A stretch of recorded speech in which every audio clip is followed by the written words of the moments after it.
আসসালামু আলাইকুম। আপনারা সবাই কেমন আছেন?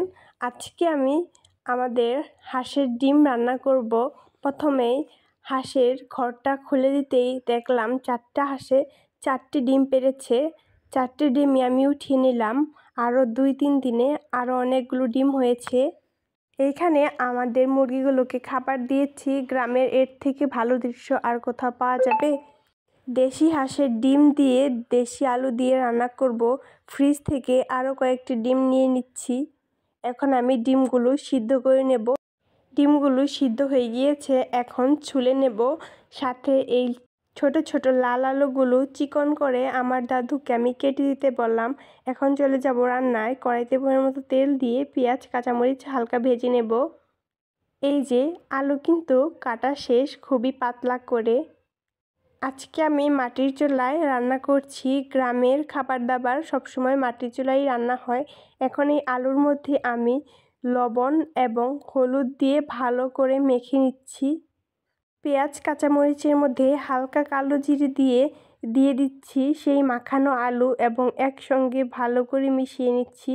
কিছুক্ষণ মেশানোর পর দিয়ে দিচ্ছি সেই সিদ্ধ করা দেশি হাঁসের ডিম। আলুটা সিদ্ধ হয়ে এসেছে, পানি ছাড়া এটা রান্না করতে হবে, তাহলে খেতে মজা লাগবে। এখন ধনিয়া পাতা দিয়ে 2 থেকে 3 মিনিটের মতো রান্না করে নামিয়ে নেব। এই যে দেশি হাঁসের ডিম দিয়ে লাল আলু রান্না শেষ। আপনারা চাইলে বাসায় এভাবে রান্না করে দেখতে পারেন, আশা করি ভালো লাগবে। এটি আমার খুবই পছন্দের খাবার, প্রায়ই আমার আম্মু রান্না করে, আজকে আমি রান্না করলাম।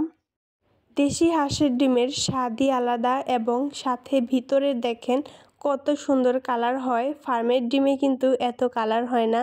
দেখেন একটু ভালো করে একদম লাল। এটা রান্না করার পর আমি ভালো করে মুচমুচে করে বড়া ভেজে নিয়েছি। এটা আপনাদের সাথে দেখাতে মনে ছিল না। দেখেন কতটা মুচমুচে। অন্য আরেকদিন এই ভিডিওটা শেয়ার করব। একদম মুচমুচে। এই বড়াটা আমি বানিয়েছি পাতাকপি, পেঁয়াজের পাতা, রসুনের পাতা দিয়ে। আপনারা এইভাবে বানাতে পারেন। আমি একদিন আপনাদের সাথে এরকম বড়া বানানোর রেসিপি শেয়ার করব।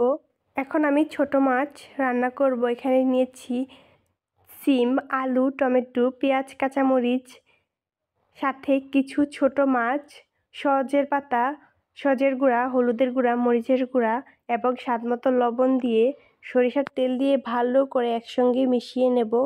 মিশিয়ে হালকা পানি দিয়ে এই গুঁড়া মাছের চচ্চড়িটা আমি বানিয়ে নেব। এই রকম ছোট মাছকে আপনাদের গ্রামের ভাষায় কি বলেন অবশ্যই কমেন্টে বলবেন। আমাদের গ্রামে এই ছোট মাছকে গুঁড়া মাছ বলা হয়। তো এখন আমি ভাপে ভালো করে রান্না করে নিচ্ছি। আলাদা আর পানি দেব না, এই হালকা পানিতেই খুব ভালো করে রান্না করে নেব। আপনারা চাইলে এই চচ্চড়িটা রান্না করতে পারেন গুঁড়া মাছের। আশা করি আপনাদের ভালো লাগবে। এখন আমি খাবো। গ্রাম্য পরিবেশে এই রকম খাবার খাওয়ার মজাই আলাদা। আপনারা চাইলে আমাদের বাসায় এসে খেয়ে যেতে পারেন। আজকের মতো বিদায় নিচ্ছি। আল্লাহ হাফেজ। ভিডিওটি ভালো লাগলে লাইক, শেয়ার, কমেন্ট করতে ভুলবেন না।